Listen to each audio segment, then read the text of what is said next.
الفاتحة.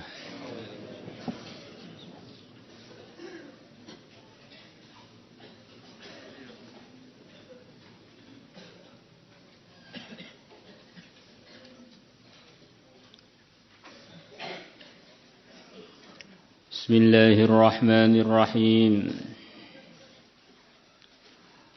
وعن ابن عمر رضي الله عنهما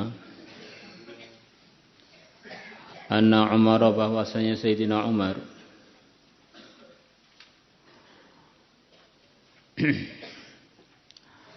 kharaja, beliau keluar ilal masjid, menuju masjid.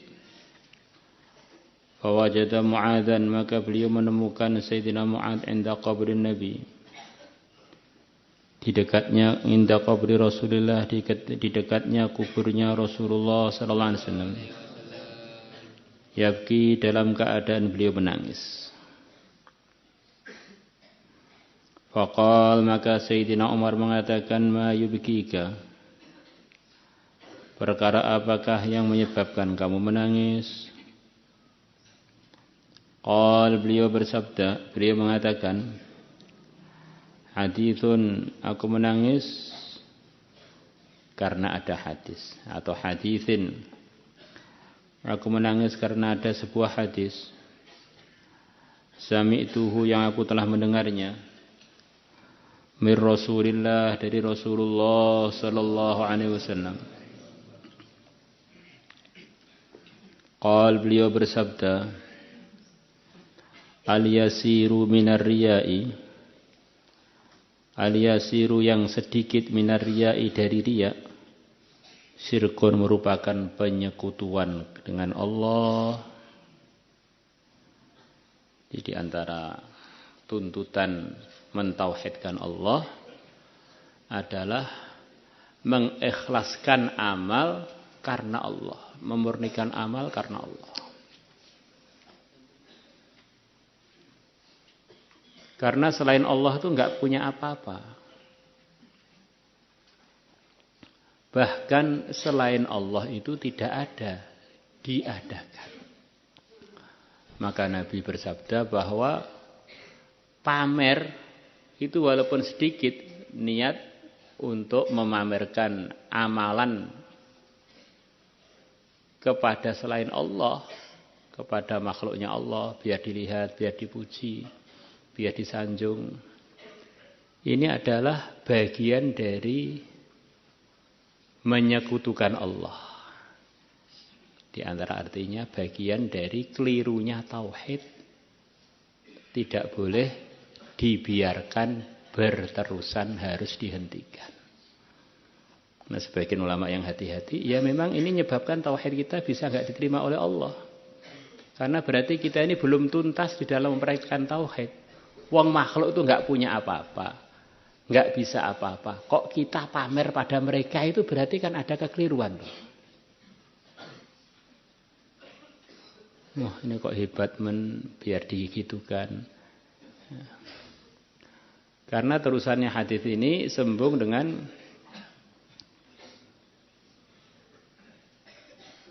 hadisnya 3 orang dalam hadis sahih yang dalam puncak amal, tapi biar mendapatkan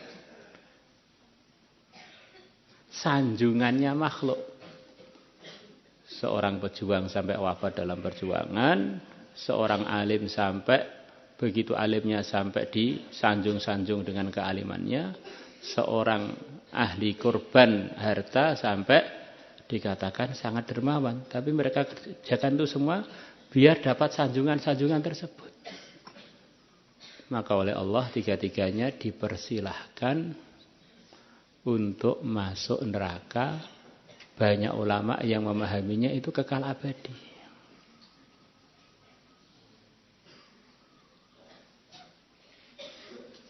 Maka riya itu harus dihindari,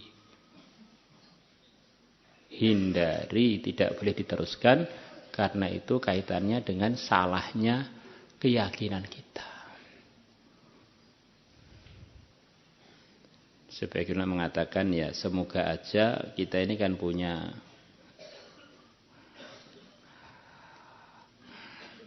sifat kemakhlukan yang kadang-kadang sifat kemakhlukan tadi bukan kok maksudnya kita ini berharap kepada makhluk, tapi kita ini ya punya kepinginan supaya disanjung-sanjung tanpa kepikiran bahwa kita mengharap kepada makhluk atau menganggap makhluk bisa mendatangkan madharat atau manfaat. Tidak sampai begitu, tetapi ya sebagai manusia yang lemah kadang-kadang punya pemikiran-pemikiran yang menunjukkan kelemahan dia. Mbok yo saya diperhatikan toh, mbok yo saya ya gitu. Apalagi kalau makhluknya itu wanita, istri. Nah, itu enggak kepikiran mau menyekutukan Allah atau punya keyakinan makhluk itu datangkan manfaat atau madharat.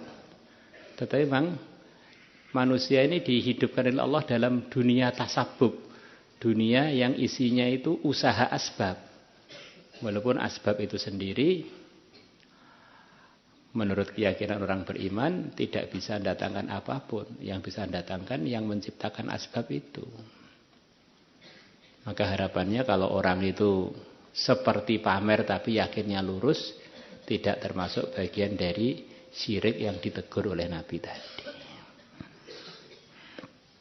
Sebagaimana kita dalam dunia biasa minta tolong teman kita, buatkan teh, bantu saya ngangkat barang, maka itu bukan kok kita nganggap dia ini sebagai punya kekuatan tanpa Allah juga enggak. Ya memang kita ini di dunia yang isinya asbab, maka kita usaha berasbab. Tapi hatinya tetap yakinnya kepada yang menciptakan asbab.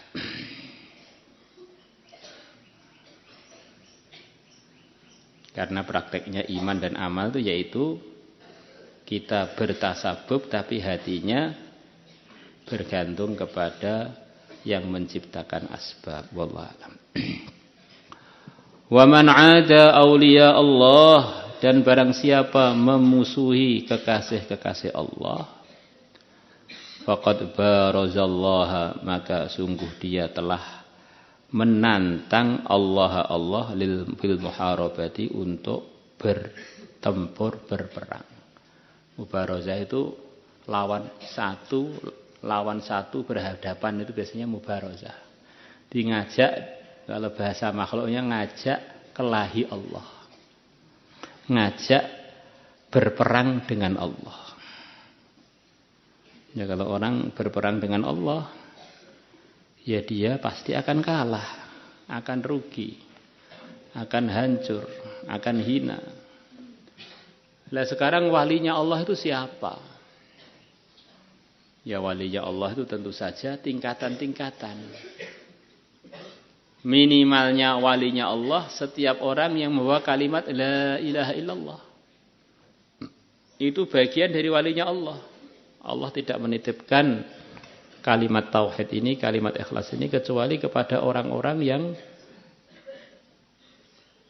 akan dimasukkan di surganya Allah. Dan surganya Allah itu khusus untuk orang-orang yang dicintai Allah.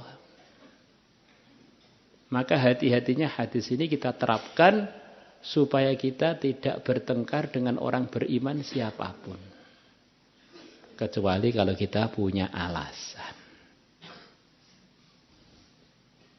Ini aslinya begitu itu. Karena setiap orang beriman itu adalah walinya Allah. Supaya kita tidak kena murkanya Allah. Kalau kita kena murkanya Allah, mau lari kemana?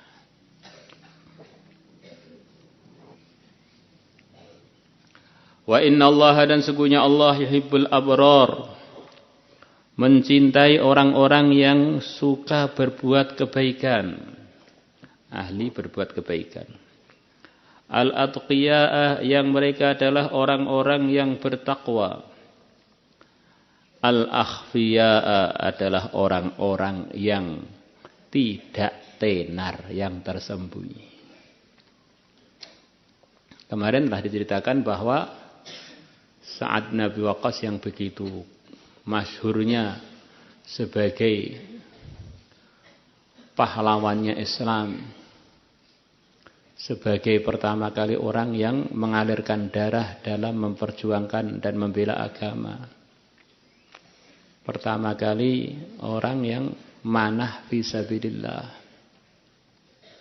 Mungkin pimpinan tertinggi di dalam mengalahkan Persia.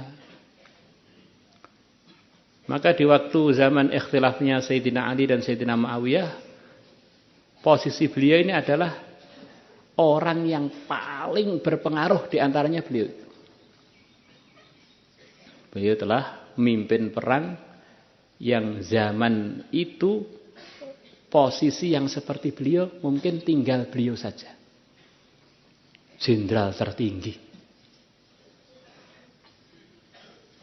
Maka beliau memilih uzlah karena resikonya kalau beliau ikut salah satu front Sayyidina Ali, Sayyidina Muawiyah, nanti korbannya dari kalangan muslimin itu akan bisa berlipat-lipat ganda. Di samping beliau memang ahli dalam pertempuran, juga pengikutnya sangat banyak. Maka beliau ditegur anaknya, kok orang-orang engkau biarkan ayahku pada keroyokan kekuasaan. Maka anaknya dipukul oleh beliau, ini gimana sih, saya ini sudah punya dalil. Tenar sudah, saya sekarang pengen meraktekkan tidak tenar. Nah, kurang lebih begitu itu. Alladzina in ghabu lam yuftaqadu. Yaitu orang-orang kalau mereka tidak hadir, lam yuftaqadu, tidak dicari-cari. Tafakut, nyari-nyari, gimana keadaan kamu, gimana ahwal kamu, gimana itu tafakut. Di tingkatan ketidaktenarannya, kalau enggak hadir itu enggak ada yang merasa kehilangan dia. Wujuduhu ka'adamihi. Jadi dia ada atau tidak enggak ada itu enggak ada yang nganggep. Tapi ini bagian dari orang yang dicintai Allah. Wa in hadaru, kalau mereka hadir, lam yu'rafu, mereka tidak dikenal. Kalau enggak hadir enggak ada yang merasa kehilangan. Kalau hadir enggak ada yang merasa diuntungkan, enggak ada yang kenal. Qulubuhum, hati-hati mereka, masabihul huda, adalah lampu-lampu hidayah. Ya, hatinya itu isinya markas hidayah. Lampu-lampu hidayah. Ini kumpulan-kumpulan hidayah. Yakhrujuna, mereka keluar min kulli ghabra'a mudlimatin. Di antara artinya ghabra adalah rumah yang begitu sederhana yang terbuat dari tanah. Mudlimatin, yang rumah tadi enggak ada lampunya, yang gelap. Miskin, rumahnya dari bahan sederhana, tapi keluar dari situ orang-orang yang dicintai Allah.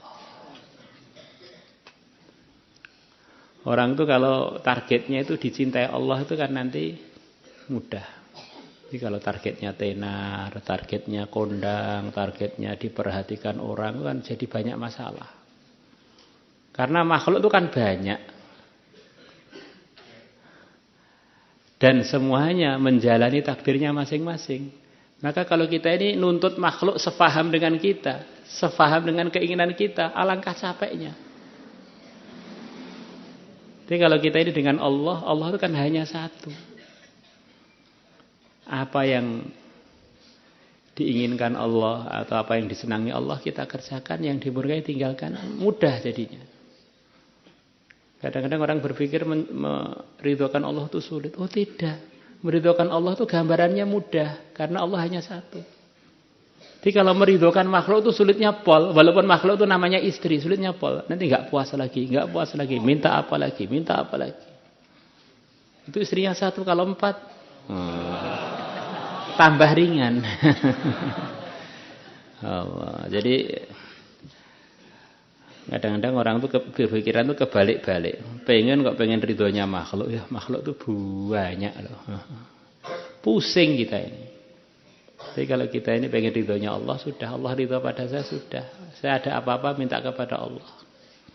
Kalau Allah sudah memberi, semua makhluknya tidak akan bisa menghentikan. Kalau belum, semua makhluknya nggak bisa memberi. Hidup akhirnya ayem, tidur nyenyak, senyum, lepas, lebar, tidak beban. Semuanya sudah ada yang ngatur, dan yang ngatur Maha Penyayang, yang mengatur Maha Tahu, yang mengatur Maha Bijaksana. La ilaha illallah. Dijadikan orang tenar, asalkan Allah ridho, ya ridho dengan ketenaran.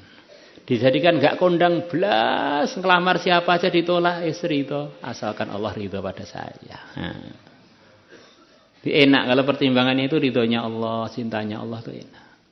Tapi kalau pertimbangannya makhluk, sudah banyak kekecewaan-kekecewaan yang akan silih berganti datang pada kehidupan kita.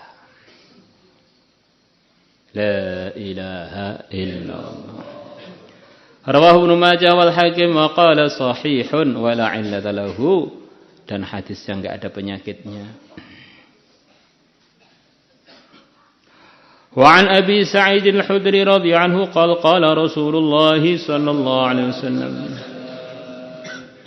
Ini hadis-hadis ini cerita mengenai bahwa di antara solusi untuk menyelamatkan agama adalah dengan menyendiri. Maka kalau ada orang itu soleh, tidak melanggar agama, sibuk menyelamatkan dirinya dengan amalan-amalan infiradinya, jangan terus kamu salahkan. Ini gak pikir dakwah mlebu neraka. Ini gak pikir umat mlebu neraka. Kita ini kan pikir umat itu kan biar selamat agama kita. Ya kan? Kita ini kumpul orang kan biar dapat pahala. Lah kalau itu semua terkendala, ya kita yang kita pikirkan yang terpenting yaitu diri kita. Karena kita ini hanya punya diri satu ini. Itu saja, ini adalah solusi yang kedua selepas yang terbaik adalah orang itu memang berkumpul dengan masyarakat untuk cari pahala sebanyak-banyaknya. Tapi kalau posisinya seperti Sa'ad bin Abi Waqqas mau kumpul masyarakat, jadi masalah besar nanti. Beliau akan dimintai pendapat, disuruh mimpin, disuruh begini. Wah, Masya Allah. Alhamdulillah aja di Taif sampai sak wafatnya.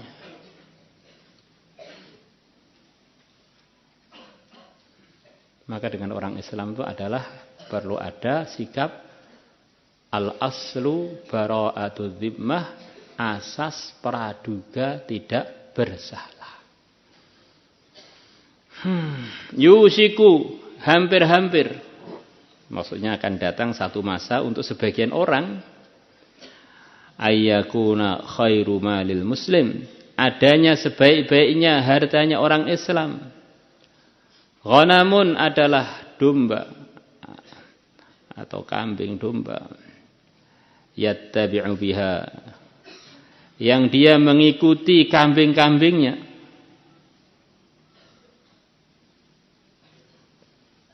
Sya'afal jibal, pucuk-pucuk gunung. Wa mawaqi'al qadar, dan tempat-tempat terjatuhnya hujan. Dia bawa kambingnya untuk naik ke gunung, turun ke lembah-lembah yang didatangi hujan untuk mengembala kambing-kambingnya tadi. Tujuannya, enggak kumpul orang nih, kumpulnya dengan kambing. Tapi dipuji oleh Rasulullah, karena kalau kumpul masyarakat waktu itu agamanya rusak. Yafirru bidinihi minal fitani. Dia lari dengan membawa agamanya dari fitnah-fitnah. Di antara artinya fitnah itu adalah satu ujian yang dengan sebab ujian itu dia bisa terganggu agamanya. Itu di antara artinya fitnah itu begitu. Rawahul Bukhari, Imam Bukhari telah meriwayatkannya. Sya'afal jibal artinya sya'aful jibal bi fathhi shinil mu'jamah wal aimlah jami'an. Huwa sya'aful jibal itu adalah ru'usuha, adalah pucuk-pucuknya gunung, wa 'aliha, dan bagian yang tertingginya gunung-gunung tersebut. La ilaha illallah.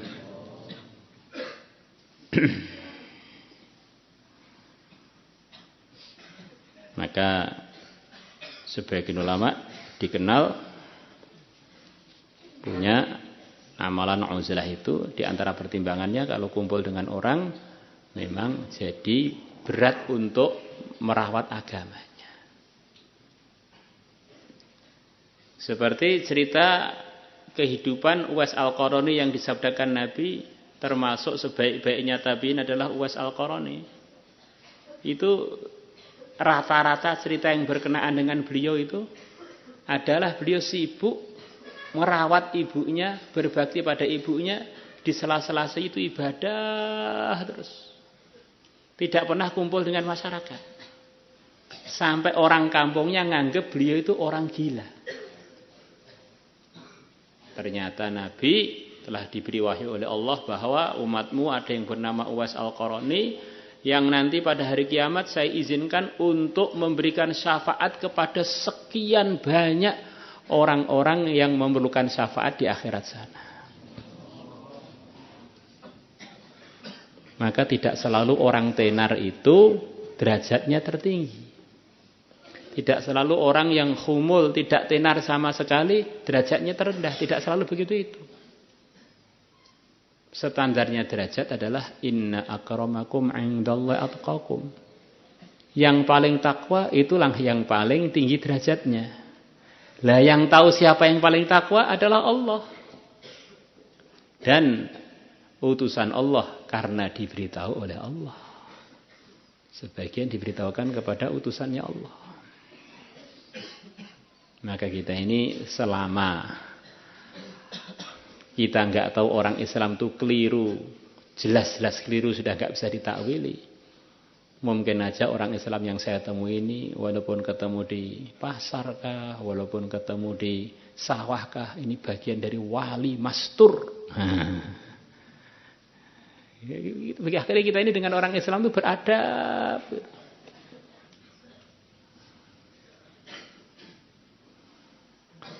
La ilaha illallah.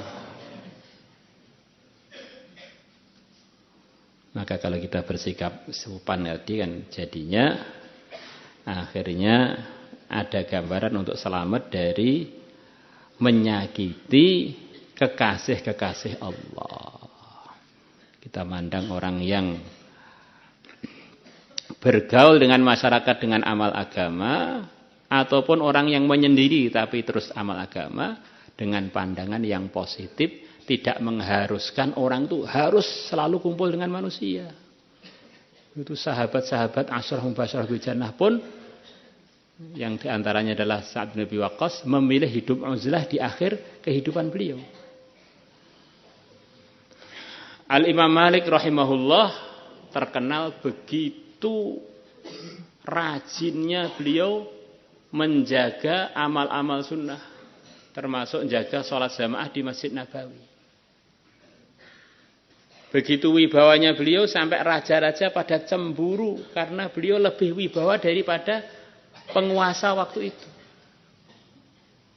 Maka beberapa tahun sebelum beliau wafat tidak pernah pergi ke Masjid Nabawi sampai saat wafatnya.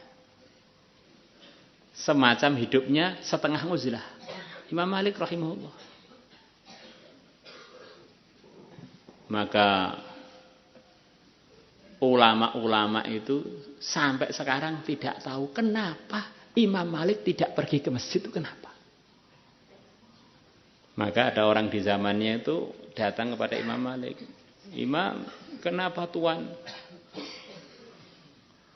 kok tidak pergi ke masjid seperti dulu-dulu? Maka beliau menjawab, tidak semua alasannya seseorang perlu diberitahukan kepada orang lain. Akhirnya orang jadi penasaran, apa alasan beliau? Tapi beliau sudah menyiapkan alasannya dan tidak pengen sampai beliau wafat siapapun tahu alasan itu. Akhirnya jadi teka-teki sejarah. Jadi Imam Malik gak ning masjid alasannya apa tuh gak ngerti.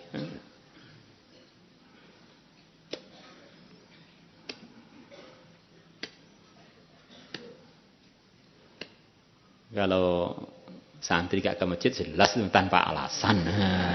Ini kalau Imam Malik itu Masya Allah. Imam Darul Hijrah Yang beliau itu masuk di dalam sabdanya Nabi akan muncul seorang alim di Madinah. Kata para ulama yang layak untuk mendapatkan gelar ini hanya Imam Malik. Tidak lama lagi orang-orang Islam akan bergerak mengadakan perjalanan-perjalanan jauh naik unta, nyari ilmu. Waktu itu mereka tidak akan menemukan orang yang lebih alim, lebih seorang alim yang di Madinah. Yushiku ayyadriban nasu abatal ibili yatlubunal ilm fama yajiduna a'lama min alimil Madinah. Itu cerita beliau menjelang akhir hidupnya, sholatnya di rumah terus. Ini satu gambaran bahwa tokoh-tokoh hidayah, bahkan beliau salah satu tokoh dari Madzhabul Arba'ah, Madzhab Maliki. Itu pun ada di akhir kehidupannya, hidupnya semacam uzlah. Maka kita ini enggak usahlah jadi bagian nerka-nerka derajatnya orang. Bahwa kalau orang beriman wes ini saya harus beradab dah. Apalagi kalau masyhur kesolehannya, masyhur kealimannya, masyhur kebaikannya begini begitu, kita harus tambah husnudzon lagi biar enggak kualat jadi jambu mente. Maulaya salli wa sallim daima